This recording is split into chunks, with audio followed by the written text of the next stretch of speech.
This is the silent story you're going to read for English 12. Let's begin. The fart that almost altered my destiny. Like everything in life, farts have a time and place. However, I never realized that in the wrong time and place, flatulence had enough power to alter my course in history. Well, it can if it's the third date with the man of your dreams, and if it makes his eyes burn. If God destined us to be together, I was only one SBD away from foiling his plans. That's silent but deadly, for you prove. It was about 5 years ago. I was trying to lose a few pounds, so I was staying away from carbs. That's when I met my husband, Rob. On our first date, he booked the next two. He liked me. I liked him. Things were looking real good. He picked me up in a Cobra Mustang, and his pathetic attempt to win me over with a car totally worked. I'm not shallow, but since I spent most of my 20s picking men up because I didn't want my hair to frizz in their non-air conditioned jalopies on three wheels and a 15-year-old spare, I welcomed his fancy sports car with open arms. We arrived at the restaurant and Rob was ordering food I hadn't allowed myself to eat in years. I didn't want to be that girl, so I ate, drank, and oh, was I merry. Later, we shopped a bit. Rob surprised me by buying an expensive pair of shoes that he caught me eyeing. Was this love? That's when it happened. Gas strikes in two different ways. Uncontrollable toots or sharp shooting pains that feel a lot like dying. I thought I was dying. Not to make a scene, I told Rob I suddenly wasn't feeling well and probably needed to head home. On the way home in his Cobra, he tried to hold my hand and ask me lots of questions, but I wasn't having any of it. The pain was so bad it felt like I was being stabbed with a bunch of tiny forks. Then I realized, my God, help me. I have a horrendous fart on deck. I'm in trouble. Big trouble. The more I held it in, the more pain would shoot through my stomach and down my legs. I was even having to raise myself off of the seat, gripping onto my door and the dashboard. Seriously, you need to hurry. I'm in a lot of pain, I managed to say through gritted teeth. Wow, it's that bad? What's wrong? Do I need to take you to the hospital? How do you tell a man that you just started dating that the reason you're writhing in pain is because you have to fart? Well, you can either tell him or, like me, let the fart speak for itself. People hear me. There was nothing I could do. As impressive as I am with sphincter control, this was out of my hands. Slowly, it eked out. The more I tried to stop it, the more it forced its way through the door.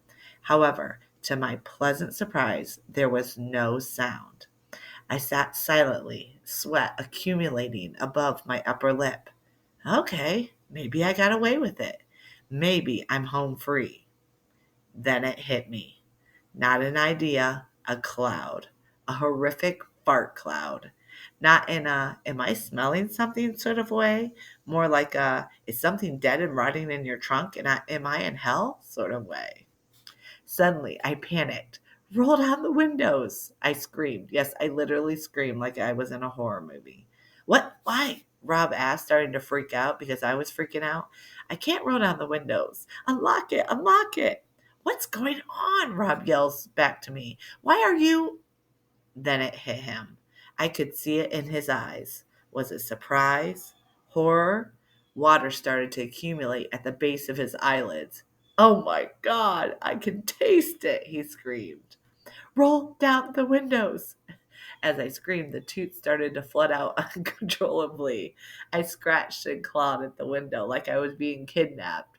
Rob, unable to see either my fart cloud or panic, kept turning on the windshield wipers instead of unlocking the window.